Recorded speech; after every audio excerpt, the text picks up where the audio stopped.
Hello, everybody. Good evening, sister. I think we all have to be muted except me. Sorry about that.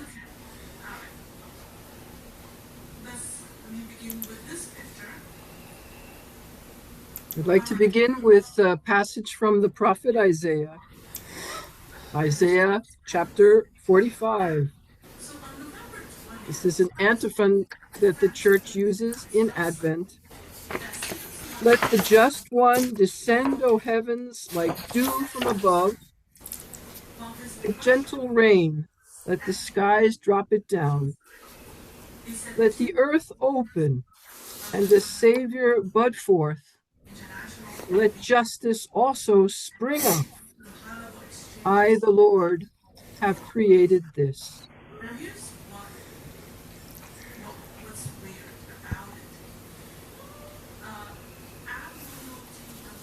A little technical issue here. We'll get there.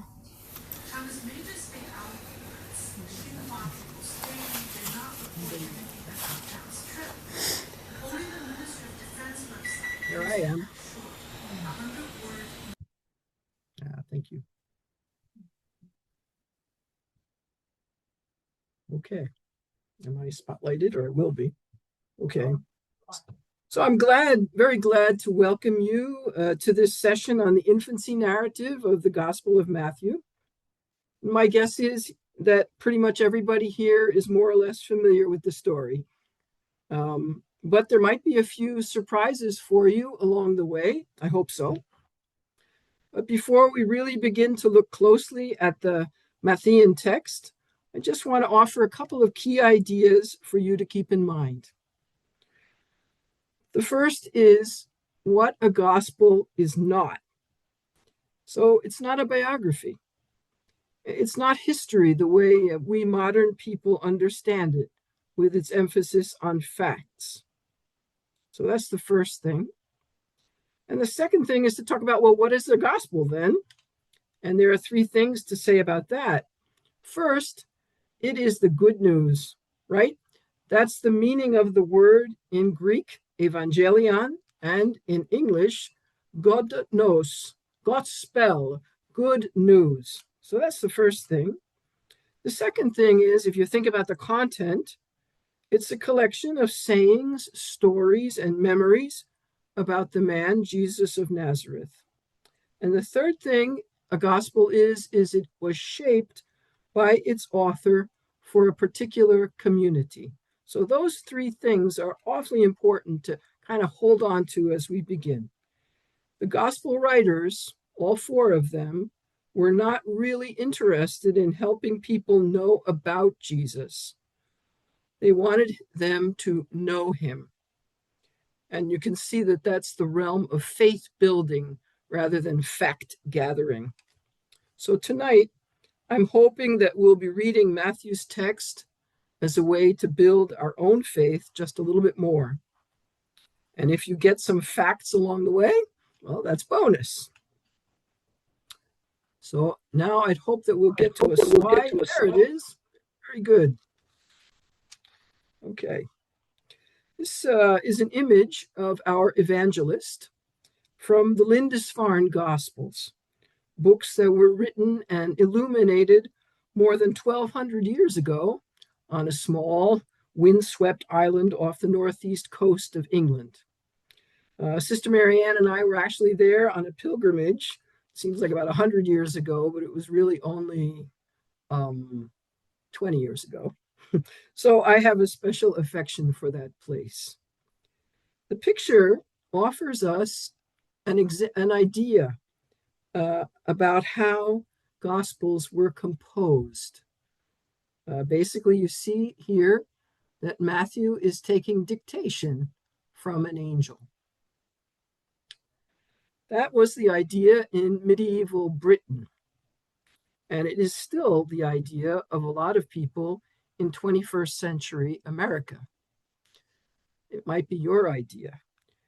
But I think that ideas change even if the gospel stays the same. And over time, scholars have worked out that the books we call Gospels are the result of basically 3 stages of transmission of material. So I'm going to go through those 3 stages. I promise you there won't be too much more like this, but it's helpful to have a little bit to sit on before we actually get to the text. So the first stage is Jesus's own public ministry. That is the actual words and deeds of Jesus and his disciples. Those words went out into the air, just like our words go out, and then they're gone. Yeah, they're remembered, but the words themselves have disappeared.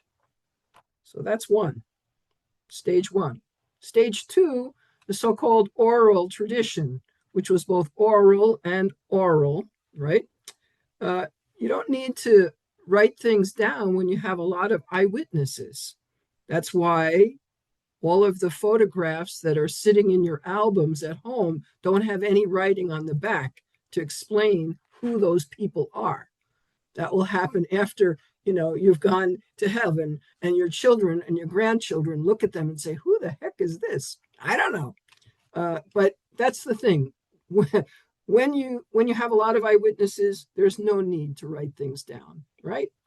And also, even more important, after the death and resurrection of Jesus, the disciples were not about writing things down. They were about proclaiming. And what were they proclaiming?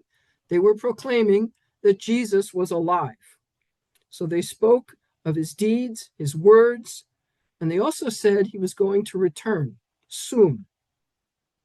And then the early Christians in their communities all over the Mediterranean listened and spoke about it themselves and incorporated all this material, all this eyewitness material into their prayer, their songs and hymns, their preaching, their rituals, as they waited for the second coming. And we have evidence of this, for example, in St. Paul's letter to the Philippians, where he cites a apparently very common hymn that was known to lots of people in the early church. Though he was in the form of God, Jesus did not deem equality with God something to be grasped at. Rather, he emptied himself. Sisters, we say that every Saturday night. And so that is, something from that tradition, from that stage. Of course, all eyewitness accounts are different, right? So if you and I both see, God forbid, a car accident, what I have to say about it and what you have to say about it are quite different, right? And so the eyewitness accounts are not exactly in sync. They're kind of there, but they're not totally coherent or not totally consistent. So things differ, things get changed around. Sometimes they're misheard. They have different meanings put on them. Some things matter to some people more than other people. And again, I think you can think of lots of examples in your own lives where an event, say, in your life matters a great deal to you, but, to your spouse, maybe it's like, well, that's nice, honey, but it doesn't have the same weight. And so that also was going on during the second stage of the oral tradition. Some communities thought certain things were really important. Other communities thought other things were really important.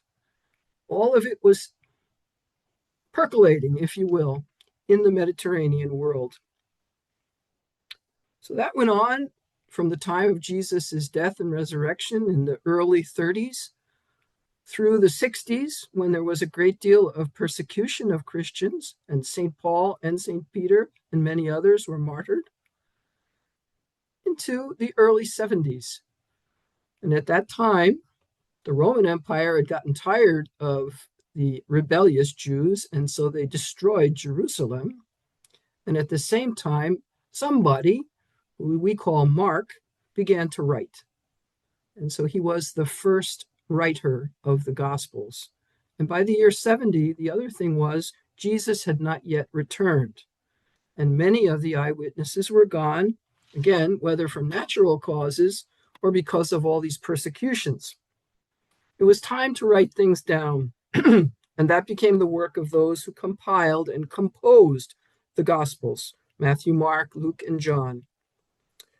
Father James Martin well-known Jesuit writer, in this super little book called Jesus, A Pilgrimage, he talks about how his teacher, Father Daniel Harrington, also a Jesuit, used to say that the New Testament provides us with a general outline of Jesus's life. We could, said Harrington, imagine the evangelists sitting at their desks before various scraps of parchment or vellum on which were written parables and proverbs, discussions with the disciples, debates with religious leaders, as well as healing stories and other miracles. Gathering them together, they would stress one thing and omit another in order to provide what they saw as a complete story for their community. And that's a key thing. Each writer had a particular group of people in mind. So now I'm going to invite you to join me in exploring how Matthew wrote his story. We already know that when it comes to recounting the birth of Jesus, first of all, he and Luke are unique. Mark and John don't touch that at all. For them, it was not important. All right. But Matthew and Luke both thought it was important, somewhere in the year 85. It might help to remember, again, that these evangelists, and again, that word comes from the Greek word evangelion, meaning good news, were working to proclaim good news to their community. So, what good news was Matthew trying to proclaim when he focused on Joseph's experiences in the birth of Jesus? What was he trying to show when he spent so much time not only on the wonder and joy that Jesus' birth prompted in pagan seekers, but also on the deadly opposition that Jesus provoked in the powerful? How might his story have contributed to the building up of the faith of his community, or the strengthening of the faith of his community? Remember, persecution was never far away, wherever you lived, if you were a Christian. And then how might it do the same for us? All right, let's take a look and we'll see.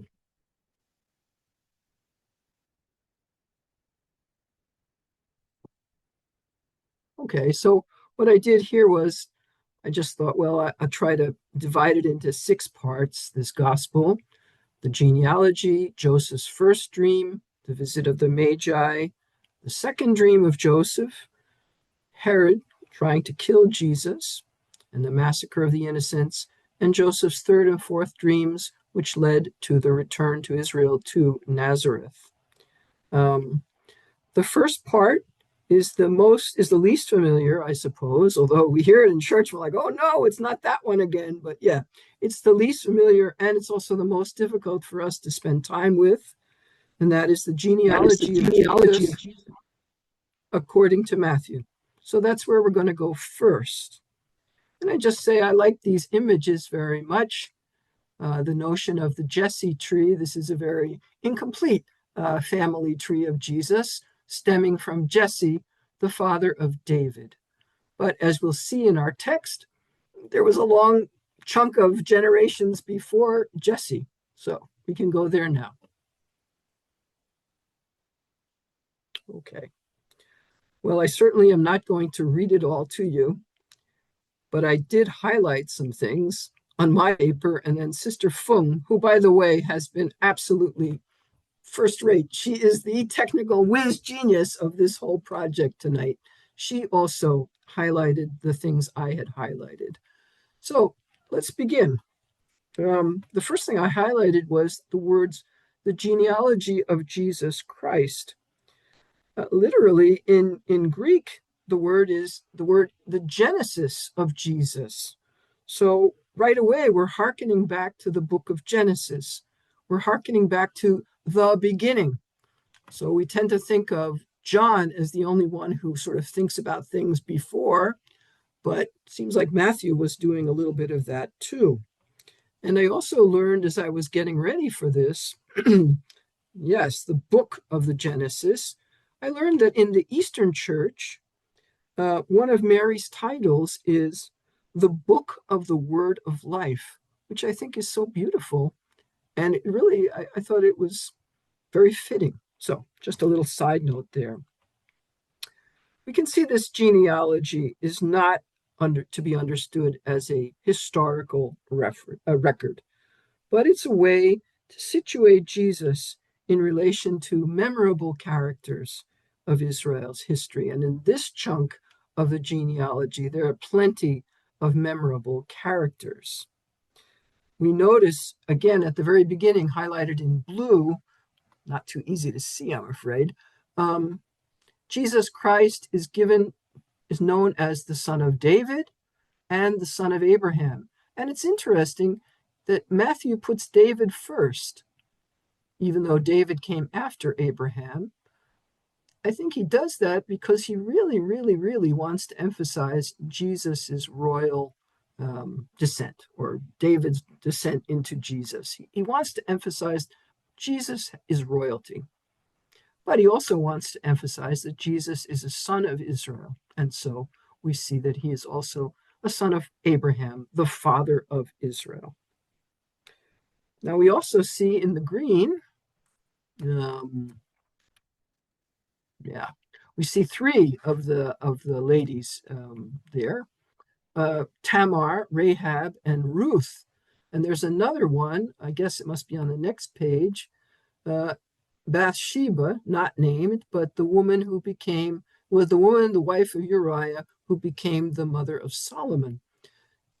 There's a lot of questions about why these four women show up in the genealogy. And again, my guess is that if you've gone to church at any time in the last few years and Advent, somebody has preached on why are the women there? Well, it must be because, and we don't really know.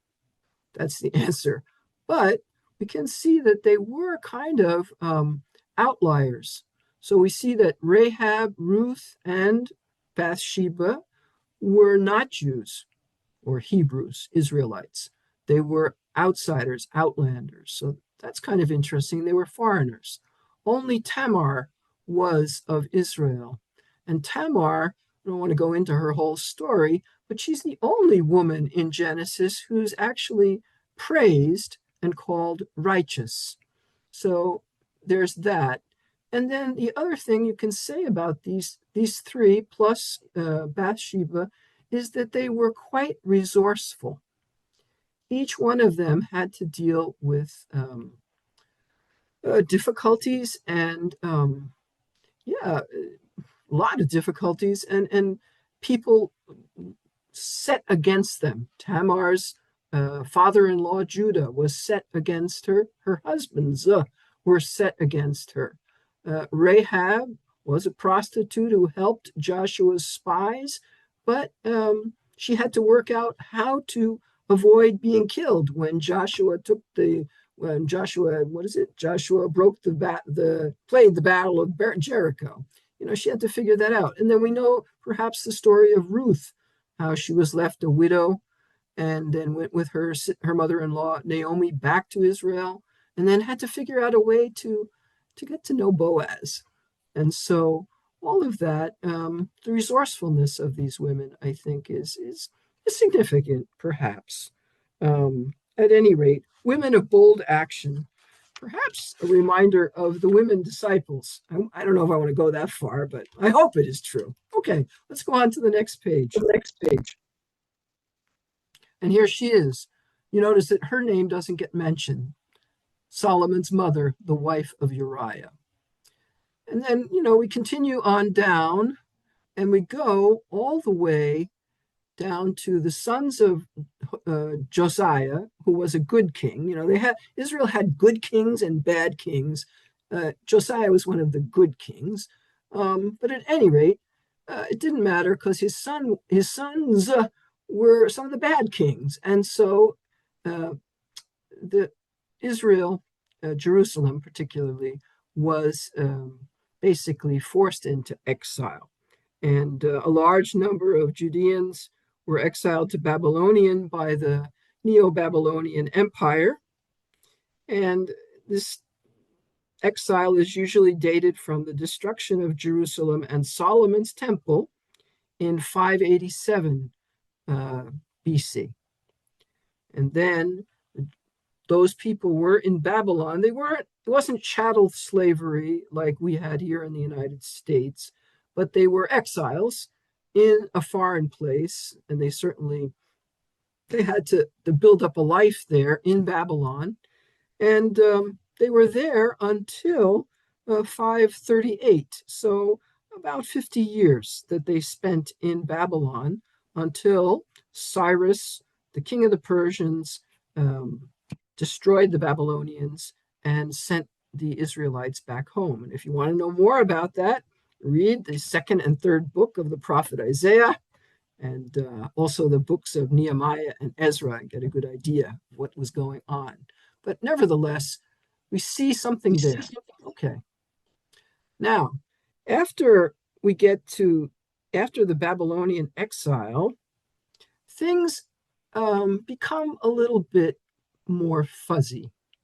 And in fact, one thing we notice is that although Matthew insists that there are 14 generations in each one of these chunks of names, in fact, we see here there's only 13 generations. So I don't know whether he forgot one or what the problem was there, but it's a little bit more fuzzy. And certainly the royalness after the exile was tenuous at best. And in fact, most of these were not, none of these were royal. They were people who could say, yes, I'm David's son, enough.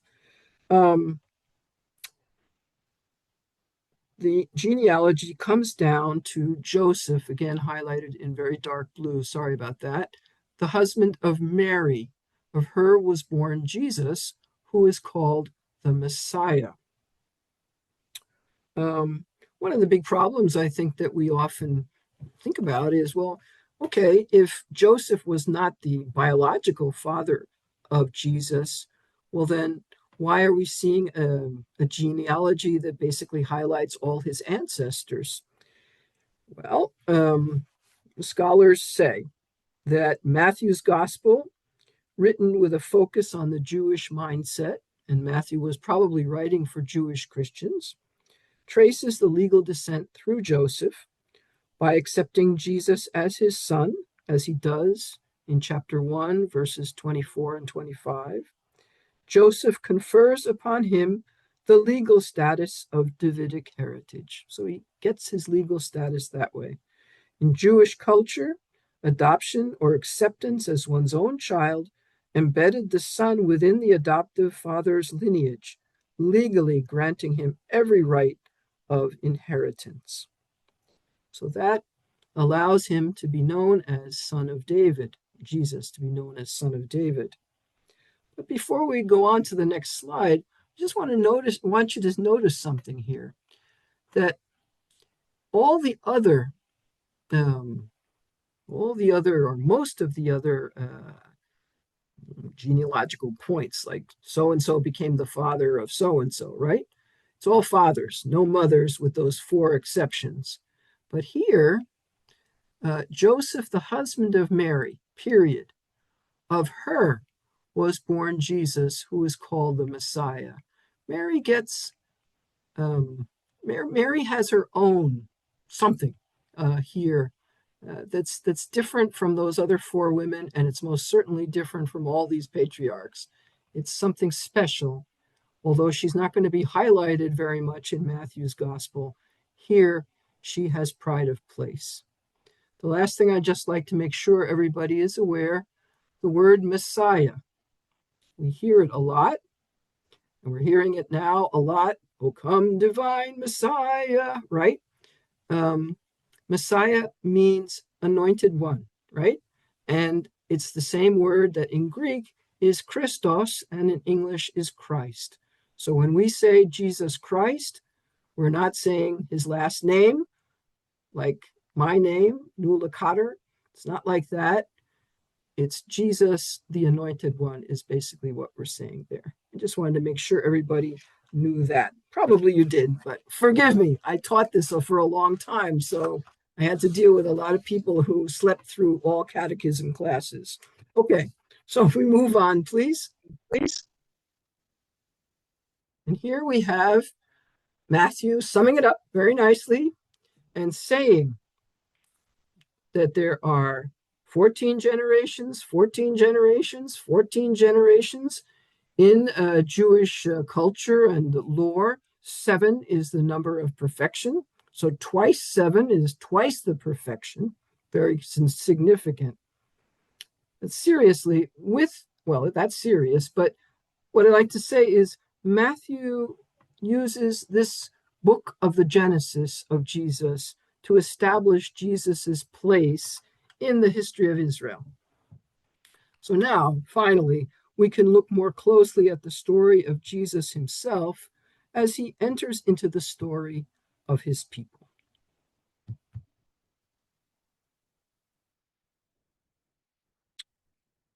All right. So here we see Joseph receiving an angelic announcement as he sleeps. He's learning that Mary is with child by the Holy Spirit. Poor Joseph. I think after a while it must have been hard for him to lie down to go to sleep because he gets 4 different announcements by angels in the space of 23 or 25 verses. At any rate, you notice he doesn't look too troubled here, but he will be when he awakes. All right. So here we have the beginning, or actually you have the beginning of the story, but the end of chapter 1. And there are a few things to really notice right away. First thing you notice in all the highlighted in yellow, she was found with child through the Holy Spirit. For it is through the Holy Spirit, says the angel, that this child has been conceived in her. Matthew insisting twice that Joseph is not the biological father of Jesus. Rather, the power of the Holy Spirit. And the work of the Spirit is not sexual. So it's not like Zeus coming down and impregnating, I forget who it was, Hera or somebody. It's not like that at all. Rather, the work of the Spirit is God's life-giving power evident in creation. And so I invite you to think about Genesis 1, where God says, let there be light. He speaks it, and there is light. Okay? So that's the work of the Spirit. Now, on a more personal note, we see that Joseph is deeply troubled. He's put into the kind of position that God often puts his friends into. That's why St. Teresa of Avila used to say, if this is how you treat your friends, after she fell off a horse or something, so no wonder you don't have very many of them. Well, Joseph doesn't say that to God. Instead, he listens. But he was put in a very difficult position. And I'm asking you to think more seriously. Think of Abraham, asked to kill his only son, Isaac. So here's Joseph, having lost his marital rights, if you will, thinking about, how am I going to keep things quiet? How am I going to spare Mary from shame? How am I going to keep her from being stoned to death? Because adultery was, that was the penalty, right? Joseph is looking for secrecy, but God seeks an open proclamation. And this is a really difficult position for this very simple and compassionate man. He does the only thing that he can do, which is he takes Mary into his home. He obeys. And I use that word because its root is the Latin verb obedire, which means to listen to. So Joseph listens, he puts his fears aside, and he does as the angel tells him.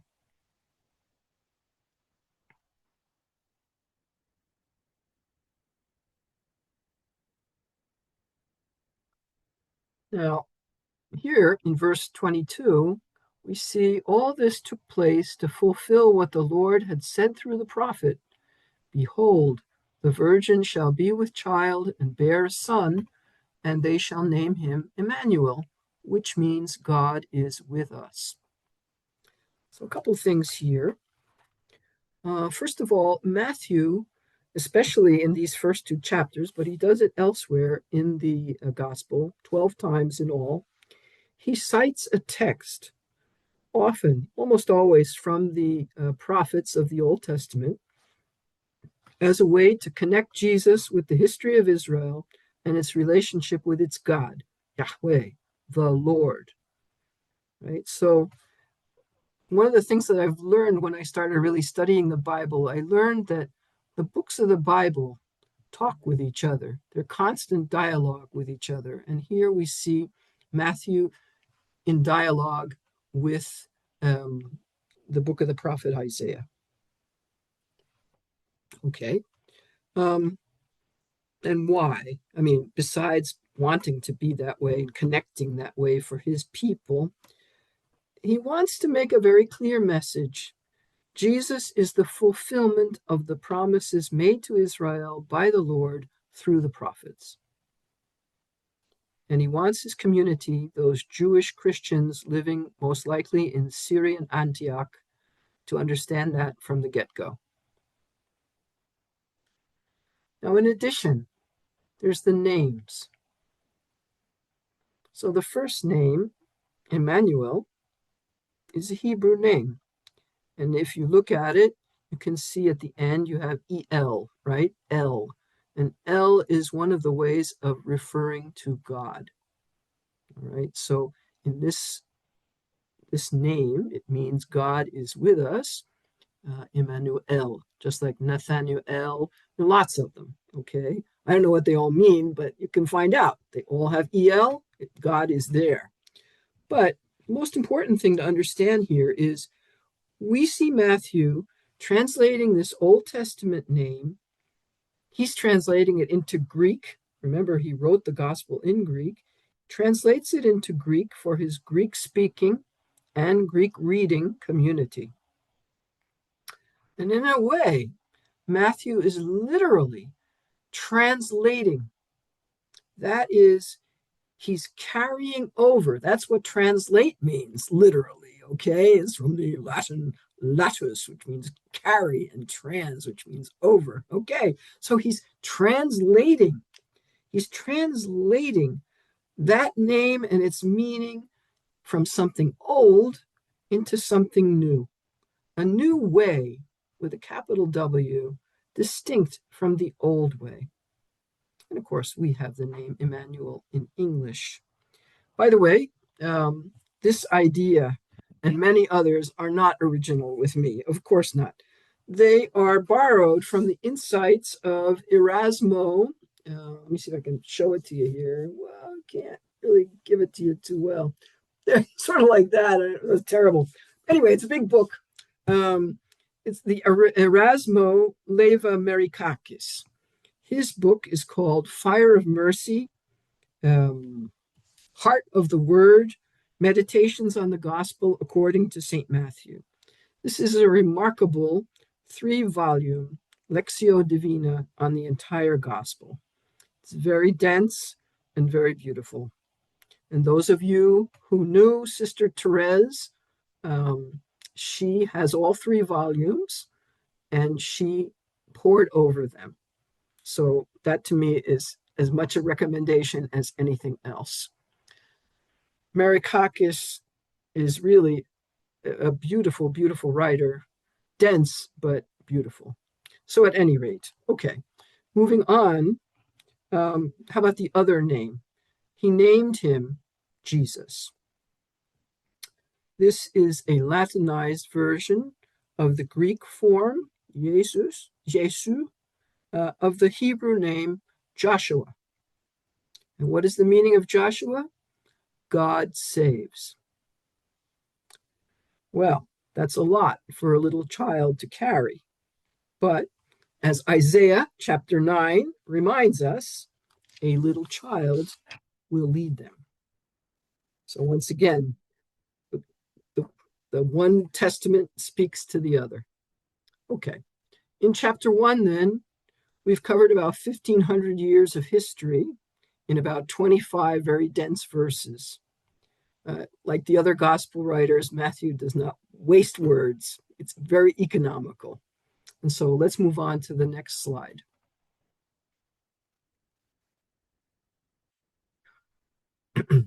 It's time to think about Jesus's mysterious visitors.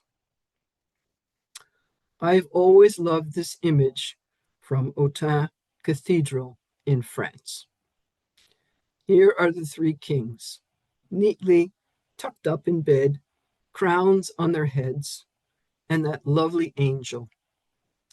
He's gently touching a hand with just one finger, while his other hand points to the star, which is just barely visible in our photo.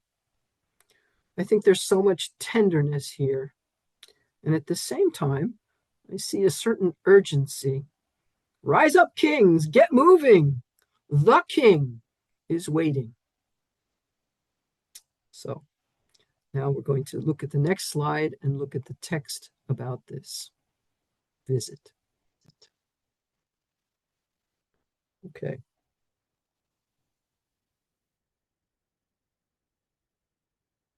Most of the 23 verses of chapter 2 highlight the opposition that Jesus faces from the moment of his birth. But chapter 2 does begin with a moment of welcome and adoration. So we see that magi from the east are highlighted there, right?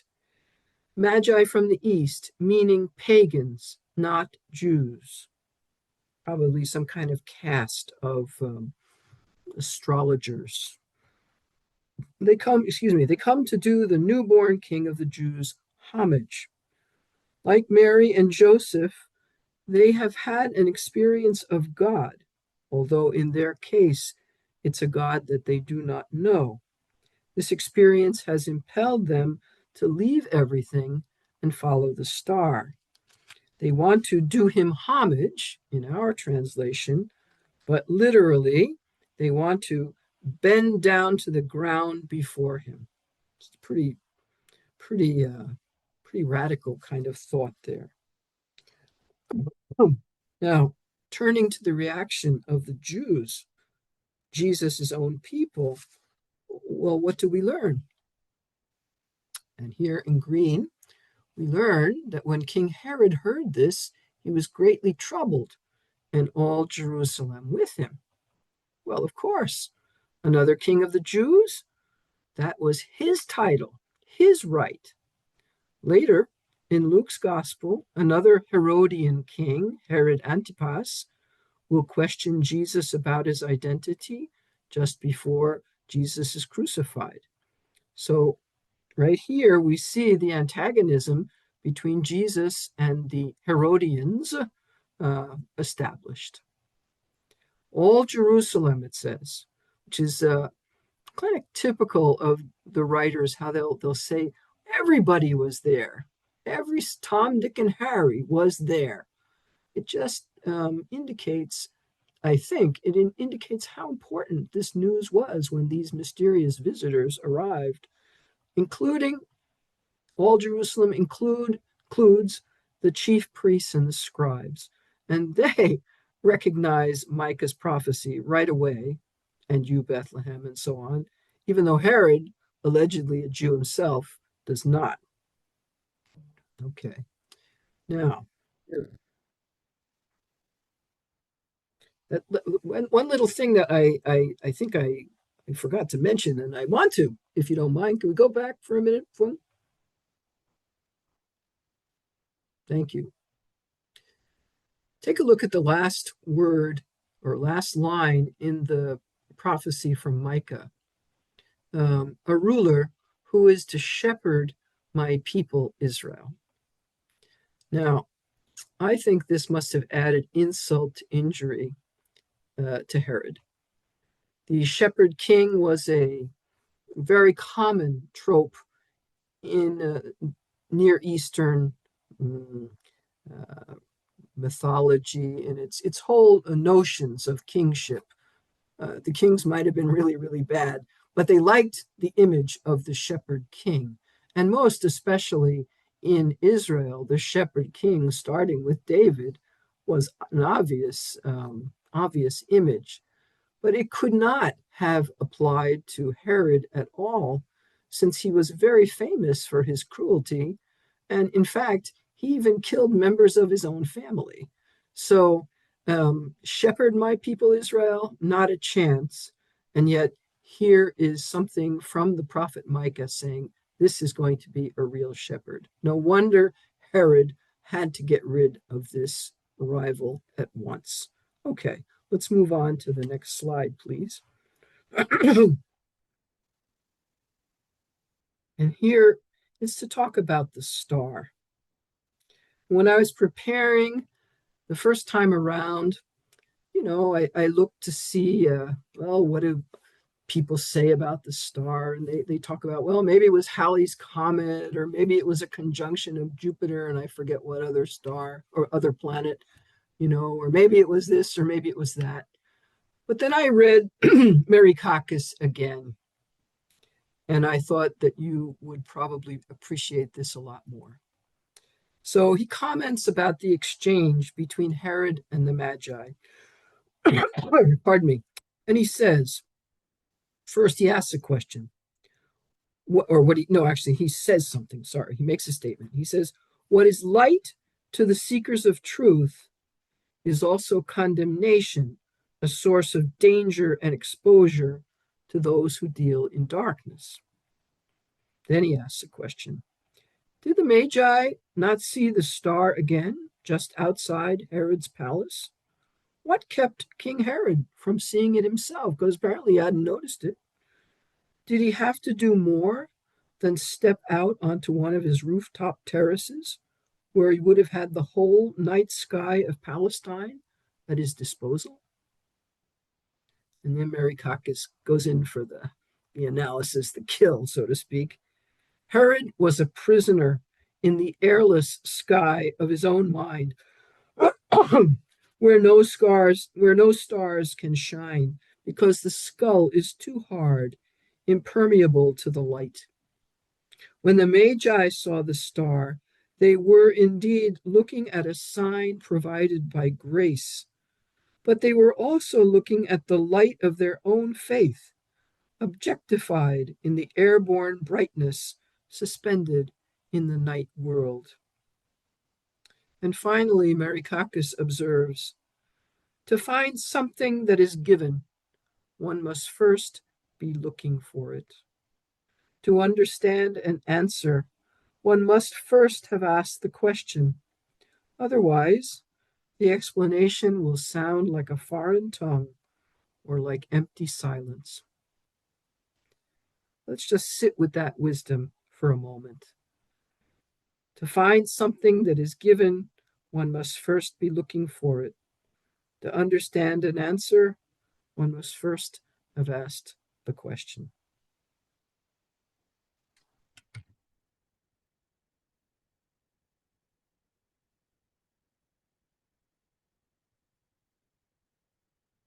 Okay.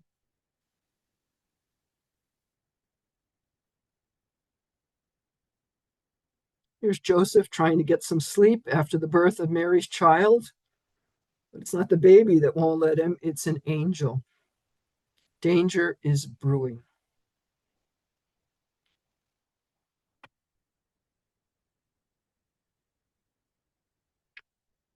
So here, I didn't highlight it when Sister Fung was working on highlighting, but now I have something I want to say about this passage too.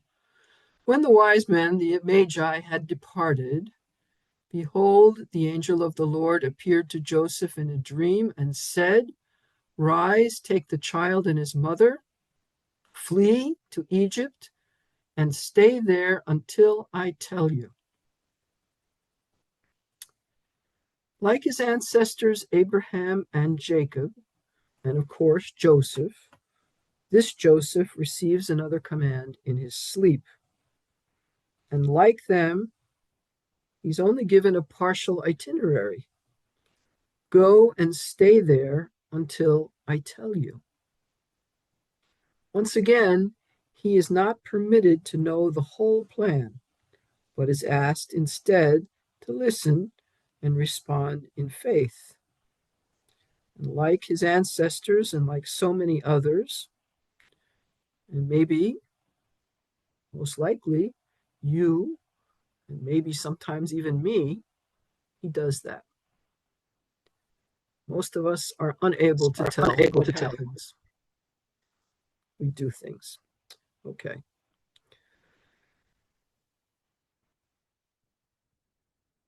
And the scene shifts completely from Joseph rising and going.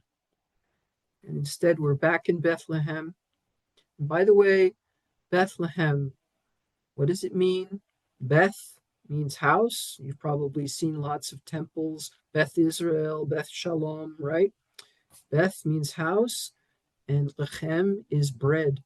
So, house of bread, place where Jesus is born. At any rate, the scene shifts, and now all of a sudden we're learning about the massacre of the innocents. The image of Rachel, cited by Matthew from the prophet Jeremiah, and here presented in these disturbing icons, seems to me to say it all. And I'm paraphrasing the ideas of Kathleen Hattrop here. She says, Rachel, the beloved wife of Jacob and the mother of Joseph and Benjamin, died on the road to Egypt when the Hebrews were escaping famine in the land. And she was buried not in the tomb where the other matriarchs, Rebecca and Leah and all of those, and Sarah, all of those were buried, but rather she's buried near Bethlehem. She can be understood.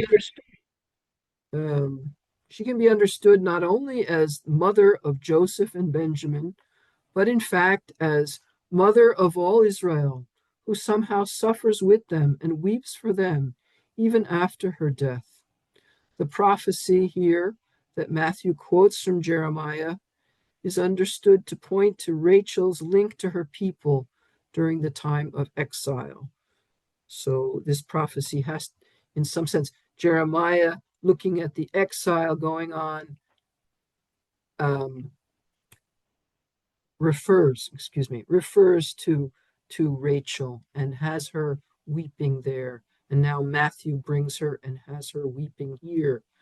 As the suffering mother of the persecuted child who is driven into exile, Mary in Matthew's gospel is truly a new Rachel.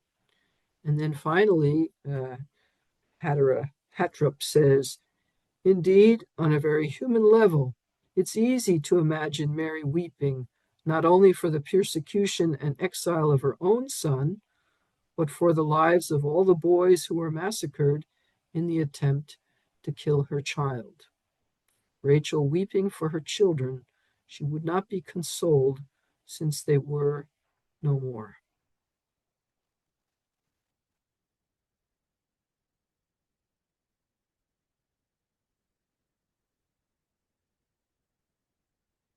How about if we just take a look at that icon before we move on? This is an Ethiopian, oh my goodness, this is an Ethiopian image of whether it's the flight into Egypt or the flight back from Egypt, but it's kind of typical of this style with those big eyes and the great colors.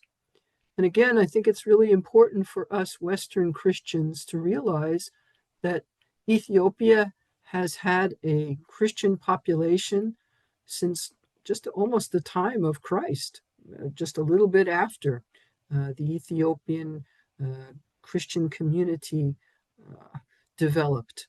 And there is still an Ethiopian Christian, definitely Ethiopian Christians, Ethiopian Orthodox Christians in Ethiopia and also here in Worcester. For anyone who's from Worcester, you may remember Ascension Church up there on Vernon Street. It's now an Ethiopian Orthodox church. So having said that, if you're not from Worcester, well, never mind. Okay, but let's go on now and let's look at this last little piece. When Herod had died, behold, the angel of the Lord yet again appeared in a dream to Joseph and said, "Rise, take the child and his mother, go to the land of Israel, for those who sought the child's life are dead." He rose. He's always rising. Joseph is never sort of just sitting around. He's moving. He's either asleep or he's moving. He took the child and his mother and he went to the land of Israel. But when he heard that Archelaus was ruling over Judea in place of his father Herod, he was afraid to go back there. So Judea in the south, right? And Bethlehem right near Jerusalem. And because he had been warned in another dream, okay, he departed for the region of Galilee, way up north, practically at the boundary, the state line with Syria. He went and dwelt in a town called Nazareth, so that what had been spoken through the prophets might be fulfilled. He shall be called a Nazarene. Well, poor Joseph has to be afraid, even though it appears to be the fact that he has saved the child and his mother from destruction. He goes to Galilee, to the town of Nazareth. He goes there, which, by the way, suggests that he wasn't from there, which is what Luke says, right? Just like we had seen earlier in Matthew's gospel, there's nothing about they had to find an inn. They were in a house. The Magi come into a house, not a stable, right? It's interesting. So Luke and Matthew, they don't line up, but I don't think that's really what we're supposed to concern ourselves with. And I'm hoping that you feel the same way. Rather, I think we're invited to recognize that Matthew wants us to see that God's plan for Israel, and essentially for the new Israel, which is all of us baptized people, cannot be destroyed. It can be threatened. And we've just seen how it's been threatened over and over again. But it cannot be stopped. That was the lesson for Herod. And in my opinion, it remains the lesson for all the Herod wannabes that continue to try to do that in our time.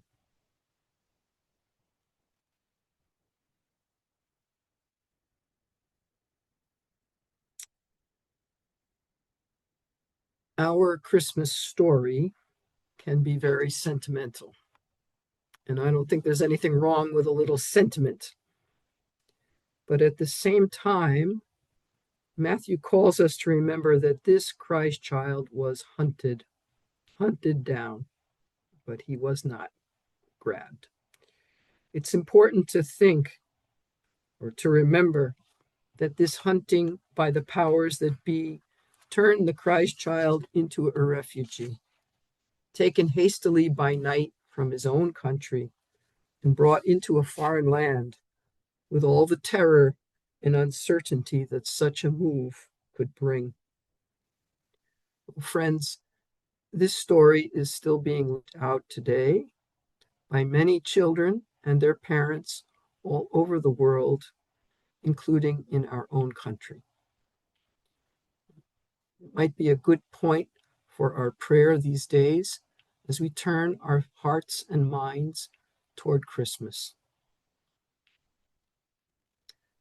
Next week, if you come back, if you can take another week, we'll be getting another picture of Jesus, of a baby born in a stable, not in a house, adored not by astrologers with kingly gifts, but by rough men who smelled like sheep. I hope you'll join us again next Wednesday night when we'll consider what Luke brought to the story of Jesus' birth. I think I'm going to be looking a little bit more at the gospel canticles in the narrative of Luke. We can't do exactly what we've done here because it's too long. You'd be there for a couple of hours and you can't listen to me for 2 hours. You've listened to me for 1 hour, and I think that's probably plenty. So thank you so much for being with us tonight. And I hope to see you next week. Thank you, sister. You're welcome. Thanks, Nuala. You're welcome.